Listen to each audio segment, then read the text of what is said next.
चलिए शुरुआत करते हैं पहले क्वेश्चन से। व्याकरण और वर्तनी की दृष्टि से शुद्ध भाषा कहलाती है।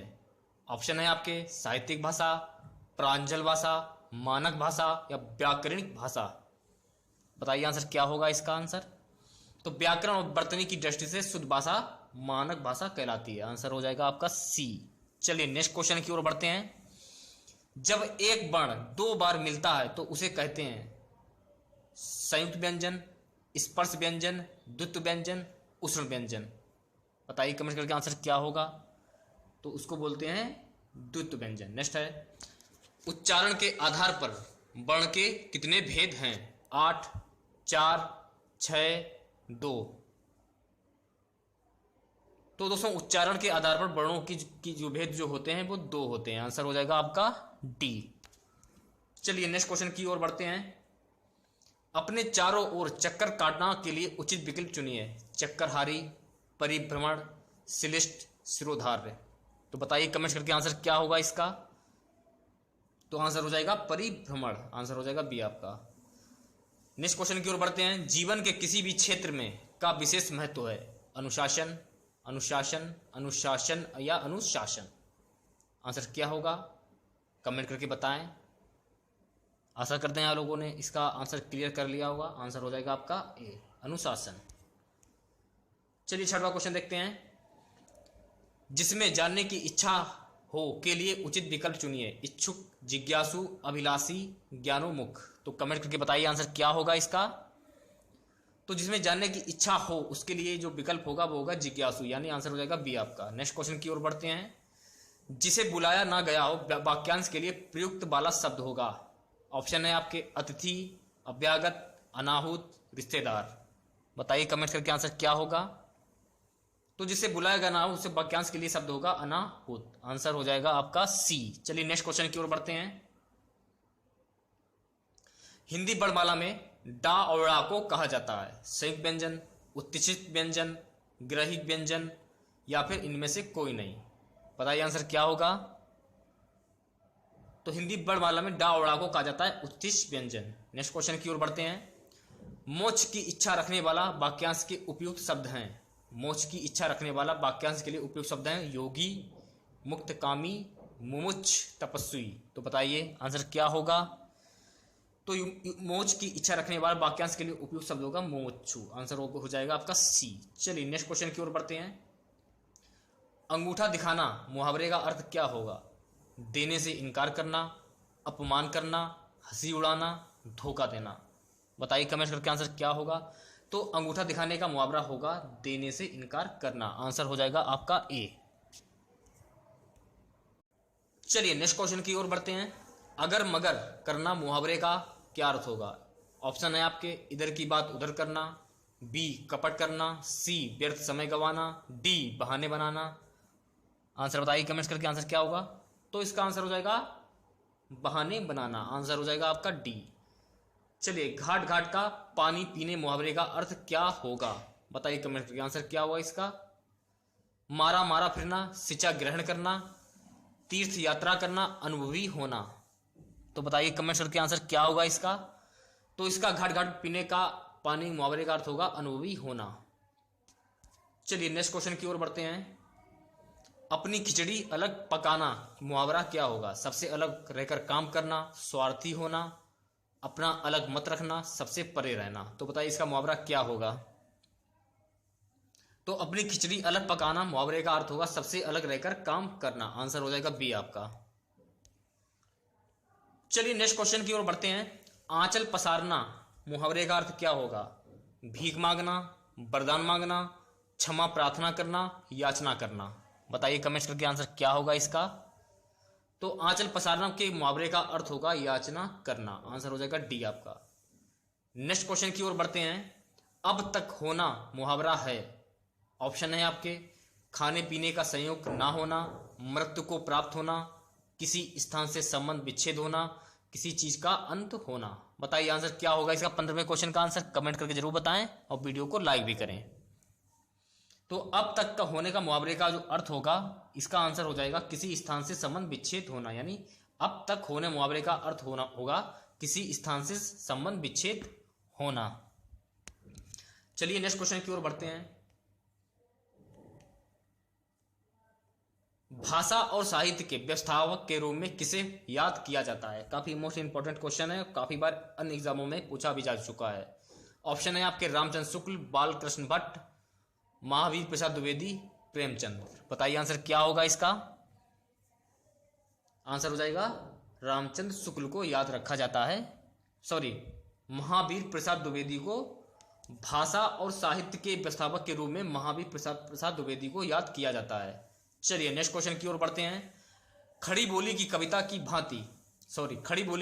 भली भांति प्रतिष्ठा किस युग में हुई? ऑप्शन है आपके भारतेंद्र युग में, छायावादी युग में, रीतिकाल में, द्विवेदी युग में। तो बताइए कमेंट्स करके आंसर क्या होगा इसका? तो खड़ी बोली की कविता की भली भांति प्रतिष्ठा यह हुआ है द्विवेदी युग में। आंसर हो जाएगा आपका डी। चलते हैं नेक्स्ट क्वेश्चन की ओर। खड़ी बोली का प्रथम महाकाव्य किसे कहा गया है? प्रिय प्रवास को, साकेत को, कामायनी को, कुरुक्षेत्र को। बताइए कमेंट्स करके आंसर क्या होगा इसका? तो खड़ी बोली का प्रथम महाकाव्य कहा गया प्रिय प्रवास को। चलिए नेक्स्ट क्वेश्चन की ओर बढ़ते हैं। वह एक जघन्य अपराधी है और उसे सजा मिलनी ही चाहिए। ऑप्शन है आपकी जघन्य, जघन्य, जघन्य या जघन्य। आंसर क्या होंगे? बताइए कमेंट करके आंसर क्या होगा? तो आंसर हो जाएगा सी इसका। चलते हैं नेक्स्ट क्वेश्चन की ओर। गोदान प्रेमचंद की उपन्यासकारी कृति है। क्या आंसर होगा इसका चारों ऑप्शन में? बताइए कमेंट करके आंसर क्या होगा इसका? तो आंसर हो जाएगा उपन्यासिक। आंसर हो जाएगा डी आपका। चलिए नेक्स्ट क्वेश्चन की ओर बढ़ते हैं। बिना किसी कामकाज में लगे मनुष्य का कोई अस्तित्व नहीं है। आंसर क्या होगा? काफी इजी क्वेश्चन है, बता सकते हैं आप लोग। कमेंट करके आंसर जरूर बताएं। आंसर हो जाएगा सी, शुद्ध है अस्तित्व। नेक्स्ट क्वेश्चन की ओर बढ़ते हैं। निम्नलिखित में से तद्भव शब्द का चयन करो। रक्षा, तमंचा, विरोध, शांति। तो इसमें तद्भव शब्द का चयन करना है आपको। तद्भव शब्द कैसे चयन करेंगे बताइए कमेंट करके आंसर। आंसर क्या होगा? तो तमंचा एक तद्भव शब्द हो जाएगा। चलिए नेक्स्ट क्वेश्चन की ओर बढ़ते हैं। निम्नलिखित में से तद्भव शब्द का चयन करो। पीड़ा, केरा, पर्याप्त, शिल्प। बताइए कमेंट करके आंसर क्या होगा?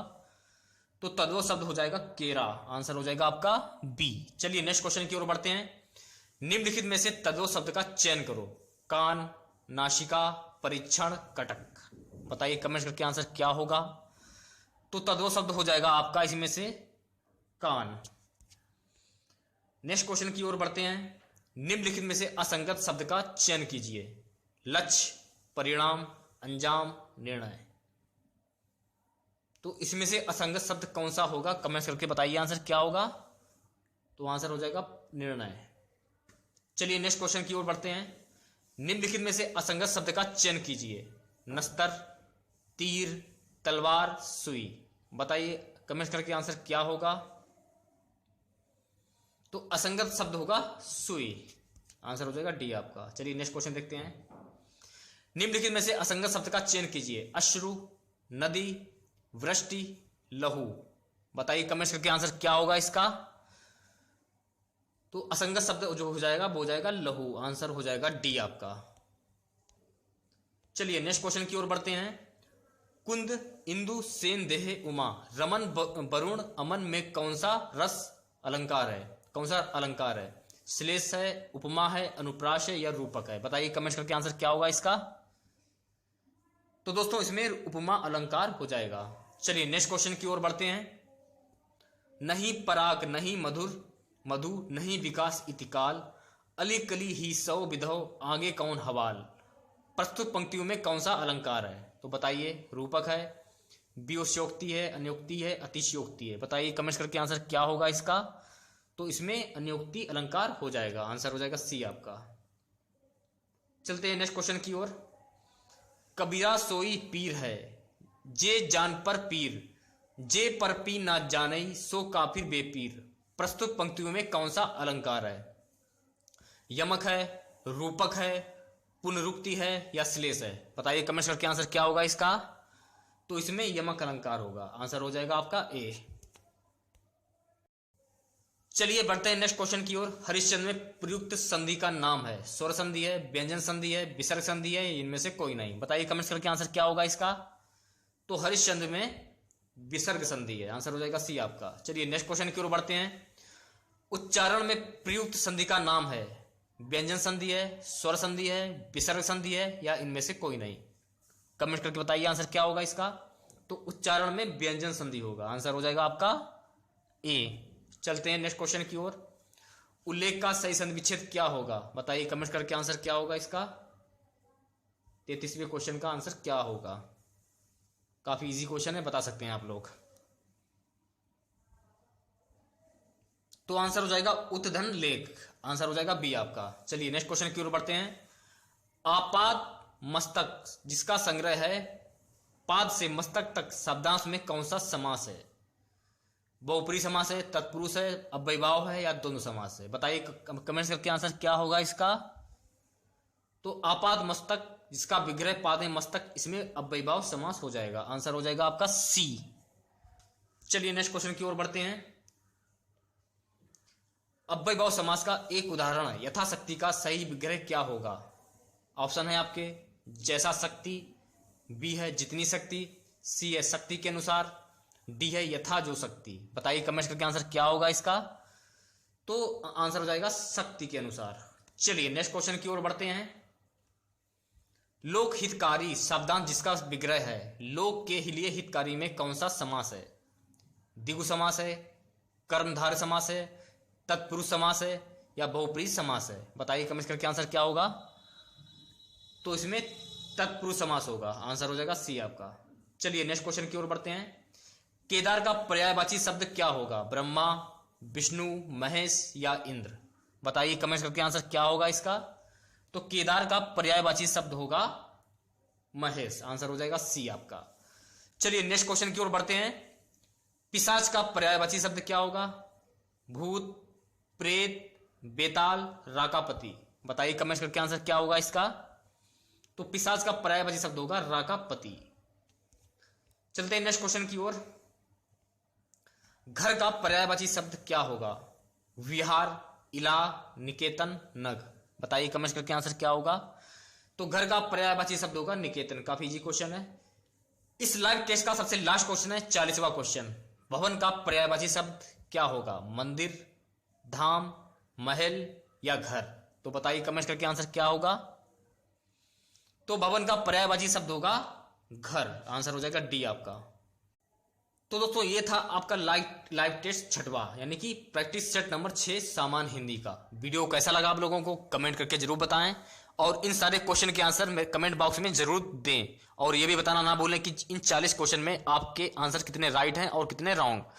तो दोस्तों अगर वीडियो पसंद आया हो तो नीचे दिए गए रेड कलर के बटन पर क्लिक करके चैनल को सब्सक्राइब कर लें। बगल में ही आपकी बेल आइकन होगा, उसको भी दबा लें, इससे मेरे नए वीडियो की नोटिफिकेशन आप लोगों तक आसानी से पहुंच जाएगी। तो मिलते हैं नेक्स्ट वीडियो के साथ। जय हिंद, जय भारत।